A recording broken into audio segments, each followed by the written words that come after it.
Dear students, നമ്മൾ കഴിഞ്ഞ ക്ലാസ്സിൽ സെക്ഷൻ 16 അനുസരിച്ചുള്ള ഡിഡക്ഷൻസ് പറഞ്ഞിട്ടുണ്ടായിരുന്നു. അതിൽ രണ്ടെണ്ണമാണ് പറഞ്ഞിട്ടുണ്ടായിരുന്നത്. Entertainment allowance section 16 sub section 2, അതുപോലെ പ്രൊഫഷണൽ ടാക്സ് അല്ലെങ്കിൽ employment tax section 16 sub section 3 അനുസരിച്ചുള്ള ഡിഡക്ഷൻസാണ് നമ്മൾ കഴിഞ്ഞ ക്ലാസ്സിൽ പറഞ്ഞിരുന്നത്. ഒരു ഡിഡക്ഷൻസ് കൂടി വരുന്നുണ്ട്, വളരെ ഇമ്പോർട്ടൻ്റ് ആയിട്ടുള്ളത്. സ്റ്റാൻഡേർഡ് ഡിഡക്ഷൻസ് എന്ന് പറഞ്ഞിട്ട് സെക്ഷൻ 16 സബ് സെക്ഷൻ 1A പ്രകാരമാണ് ആ സ്റ്റാൻഡേർഡ് ഡിഡക്ഷൻ വരുന്നത്. അത് ₹50,000 ആണ് ഡിഡക്ഷൻ വരുന്നത്. അപ്പോൾ നമ്മൾ gross salary income from salary calculate ചെയ്ത് അല്ലെങ്കിൽ ഗ്രോസ് സാലറി കാൽക്കുലേറ്റ് ചെയ്ത് കഴിഞ്ഞതിന് ശേഷം ഇത്രയും ഡിഡക്ഷൻസ്, ഇപ്പോൾ എൻ്റർടൈൻമെൻറ്റ് അലവൻസ് പ്രൊഫഷണൽ ടാക്സ് ഒക്കെ ഉണ്ടെങ്കിൽ അത് ലെസ് ചെയ്യുക, ഇല്ലെങ്കിൽ നിർബന്ധമായിട്ടും ചെയ്യേണ്ട ഒന്നാണ് ഈ സ്റ്റാൻഡേർഡ് ഡിഡക്ഷൻ എന്ന് പറയുന്നത്. അത് എത്രയാണ്? 50,000 രൂപയാണ്. കഴിഞ്ഞ വർഷം വരെ അത് 40,000 ആയിരുന്നു. ഈ വർഷം അത് അപ്ഡേറ്റ് ചെയ്തിട്ടുണ്ട്. 2020-21 അപ്ഡേറ്റ് വന്നതാണ് 50,000 എന്നുള്ളത്. അപ്പോൾ ഇത് നിർബന്ധമായിട്ടും ചെയ്യേണ്ടതാണ്. ഗ്രോസ് സാലറി കാൽക്കുലേറ്റ് ചെയ്തതിന് ശേഷം ഈ സ്റ്റാൻഡേർഡ് ഡിഡക്ഷൻ ലെസ് ചെയ്ത് ബാക്കിയുള്ള എമൗണ്ടാണ് ടാക്സബിൾ ആയിട്ടുള്ള സാലറി എന്ന് പറയുന്നത്. ഓക്കെ, അപ്പോൾ ഈ ഡിഡക്ഷൻ ഫ്രം സാലറീസ് എന്ന് പറയുന്നതിൽ 3 കേസാണ് വരുന്നത്. സെക്ഷൻ 16 അനുസരിച്ചുള്ള ഡിഡക്ഷൻസ് അനുസരിച്ച് സ്റ്റാൻഡേർഡ് ഡിഡക്ഷൻസ് വരുന്നുണ്ട്. എത്രയാണ്? 50,000. പിന്നെ എൻ്റർടൈൻമെൻറ്റ് അലവൻസ്, അത് ഗവൺമെൻറ് എംപ്ലോയീസ് ആണെങ്കിൽ മാത്രമാണ് അവിടെ ഡിഡക്ഷൻസ് വരുന്നുള്ളൂ. പിന്നെ professional tax or employment tax വന്നിട്ടുണ്ടെങ്കിൽ ആ എമൗണ്ട് ലെസ് ചെയ്ത് ബാക്കിയുള്ള എമൗണ്ടാണ് ടാക്സബിൾ സാലറി എന്ന് പറയുന്നത്. ഓക്കെ, അത് നമുക്ക് പ്രോബ്ലം ചെയ്യുമ്പോൾ ക്ലിയർ ആക്കാം. ഓക്കെ, നെക്സ്റ്റ് നമുക്ക് പഠിക്കാനുള്ളത് പ്രൊവിഡൻറ്റ് ഫണ്ട്. എന്താണ് പ്രൊവിഡൻറ്റ് ഫണ്ട് എന്നുള്ളതാണ്.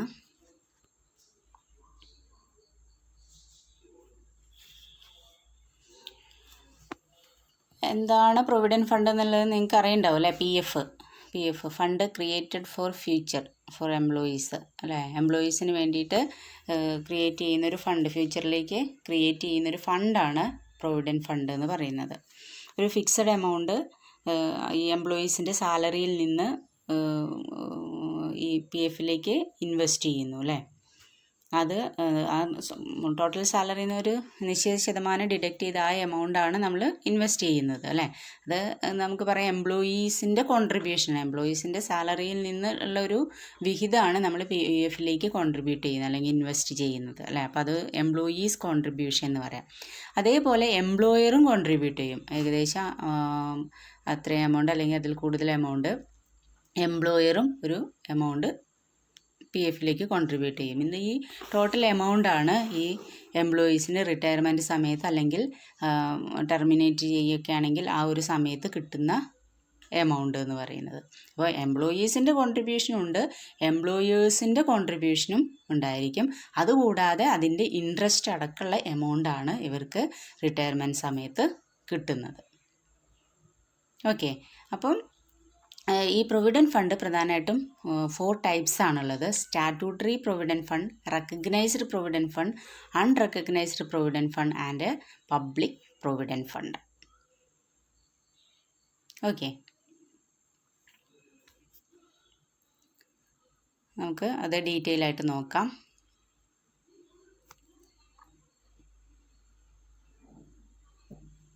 Statutory provident fund. എന്താണ് സ്റ്റാറ്റ്യൂട്ടറി പ്രൊവിഡൻറ്റ് ഫണ്ട് എന്ന് പറഞ്ഞാൽ?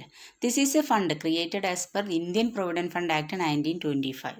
Generally, this is maintained by the government or semi-government offices, local authorities, universities, statutory corporations, nationalized banks, etc. അപ്പോൾ government institutions provide ചെയ്യുന്ന P എഫിനെയാണ് നമ്മൾ statutory provident fund എന്ന് പറയുന്നത്. അത് provident fund act 1925 അനുസരിച്ചാണ് ഇത് ക്രിയേറ്റ് ചെയ്തിട്ടുള്ളത്. അതിൽ ഗവൺമെൻറ്, അതുപോലെ semi government offices, local authority, panchayat, municipality അങ്ങനെ വരുന്ന university, statutory corporations, nationalised banks, ഇതൊക്കെ പ്രൊവൈഡ് ചെയ്യുന്ന പി എഫ് ഏതാണ്? സ്റ്റാറ്റ്യൂട്ടറി പ്രൊവിഡൻറ്റ് ഫണ്ടാണ്. നെക്സ്റ്റ് വരുന്നത് recognised provident fund. This is a fund created as per provident fund act 1952. This fund is generally maintained by private sector organizations. ഇനി private sector ഓർഗനൈസേഷനിൽ provide ചെയ്യുന്ന P F എന്നറിയപ്പെടുന്നത് recognised provident fund എന്നാണ്. അത് provident fund act 1952 പ്രകാരം create ചെയ്തിട്ടുള്ളതാണ്. അപ്പോൾ government PF ആണെങ്കിൽ സ്റ്റാറ്റ്യൂട്ടറി പ്രൊവിഡൻറ്റ് ഫണ്ടാണ്, SPF അല്ലേ. റെക്കഗ്നൈസ്ഡ് പ്രൊവിഡൻറ്റ് ഫണ്ട് എന്ന് പറയുന്നത് പ്രൈവറ്റ് സെക്ടർ ഓർഗനൈസേഷൻ പ്രൊവൈഡ് ചെയ്യുന്ന PF ആണ്. നെക്സ്റ്റ് വരുന്നത് unrecognised provident fund. It is that provident fund which is neither statutory nor recognized. Any organization can have its own provident fund scheme. എന്നാൽ ഈ പ്രൈവറ്റും അല്ല എന്നാൽ ഗവൺമെൻറ്റും അല്ലാത്ത വരുന്ന പ്രൊവിഡൻറ്റ് ഫണ്ടാണ് അൺറെക്കഗ്നൈസ്ഡ് പ്രൊവിഡൻറ്റ് ഫണ്ട് എന്ന് പറയുന്നത്. അതായത് ഓരോ സ്ഥാപനങ്ങളും അവരുടെ രീതിയിൽ പ്രൊവിഡൻറ്റ് ഫണ്ട് പ്രൊവൈഡ് ചെയ്യുകയാണെങ്കിൽ അതിനെയാണ് അൺറെക്കഗ്നൈസ്ഡ് പ്രൊവിഡൻറ്റ് ഫണ്ട് എന്ന് പറയുന്നത്. ഇപ്പോൾ statutory provident fund government organisation എല്ലാം ഒരേപോലെ ആയിരിക്കും. അതുപോലെ പ്രൈവറ്റ് ഓർഗനൈസേഷനിൽ റെക്കഗ്നൈസ്ഡ് പ്രൊവിഡൻറ്റ് ഫണ്ട് എന്ന പ്രൈവറ്റ് സ്ഥാപനങ്ങളിൽ മൊത്തം ഒരേ രീതിയിലുള്ളതായിരിക്കും. എന്നാൽ ഈ അൺറെക്കഗ്നൈസ്ഡ് പ്രൊവിഡൻറ്റ് ഫണ്ട് എന്ന് പറയുന്നത് ഓരോ ഫേമിലും വ്യത്യസ്ത രീതിയിൽ അവരുടെ ആ ഫേമിൻ്റെ രീതിക്ക് അനുസരിച്ച് ആണ് അവിടെ പ്രൊവിഡൻറ്റ് ഫണ്ട് പ്രൊവൈഡ് ചെയ്യുന്നത്. അതിനെയാണ് അൺറെക്കഗ്നൈസ്ഡ് പ്രൊവിഡൻറ്റ് ഫണ്ട് എന്ന് പറയുന്നത്. നെക്സ്റ്റ് വരുന്നത് public provident fund. This is men for the public.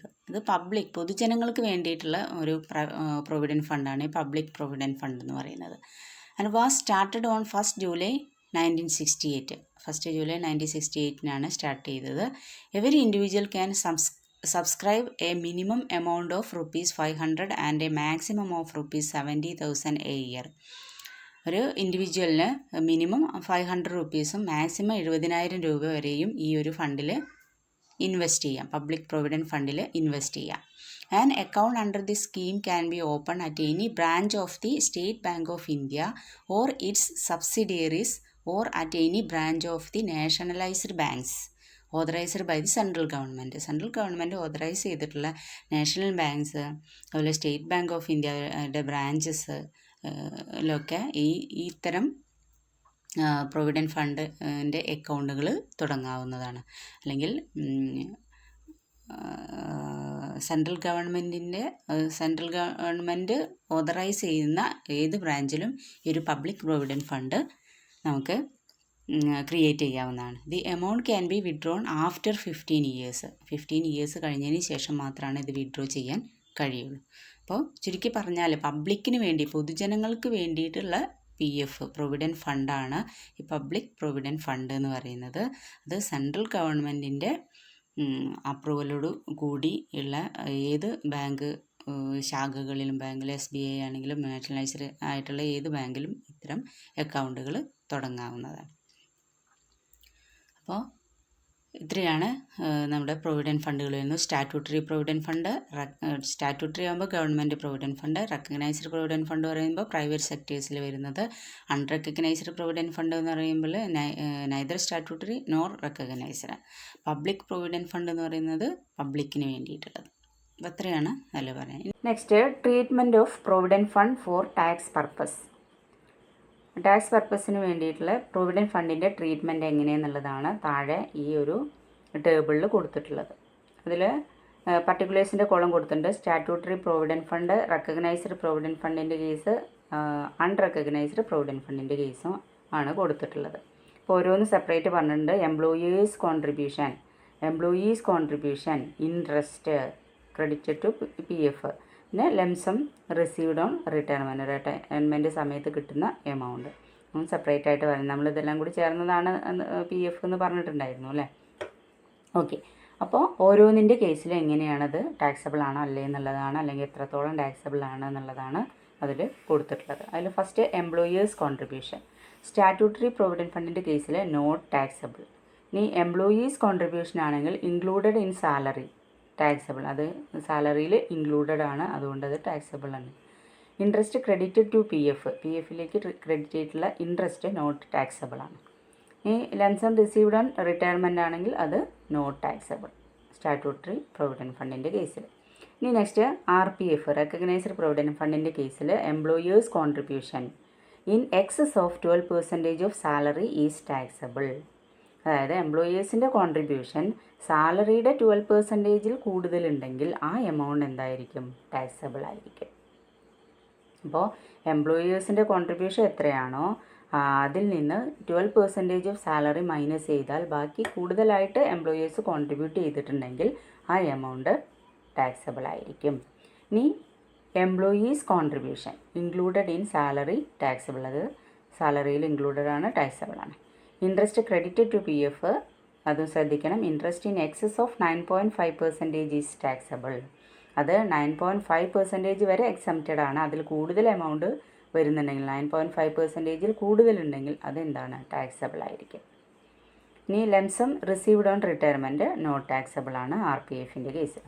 ഇനി അൺറെക്കഗ്നൈസ്ഡ് പ്രൊവിഡൻറ്റ് ഫണ്ടിൻ്റെ കേസിൽ എംപ്ലോയേഴ്സ് കോൺട്രിബ്യൂഷൻ നോട്ട് ടാക്സബിൾ ആണ്. Employees contribution included in salary taxable. Interest credited to PF not taxable. Lump sum received on retirement employers ഷെയറും and interest thereon is taxable, രണ്ടും taxable ആയിരിക്കും. അപ്പോൾ ഇത്രയാണ് അതിൽ നമുക്ക് പഠിക്കാനുള്ളത്. ഇതിൽ പ്രോബ്ലത്തിൽ വരുന്ന RPF-ൻ്റെ കേസാണ് 12% ഓഫ് സാലറി, 9.5% ഇൻട്രസ്റ്റിൻ്റെ കേസ്. അപ്പോൾ ഈ രണ്ട് കാര്യമാണ് നമുക്ക് ശ്രദ്ധിക്കാനുള്ളത് ഈ ഒരു ടോപ്പിക്കിൽ. നമുക്ക് ഇതുമായിട്ട് റിലേറ്റഡ് ആയിട്ടുള്ള പ്രോബ്ലം നെക്സ്റ്റ് ക്ലാസ്സിൽ ചെയ്യാം. Okay, thank you.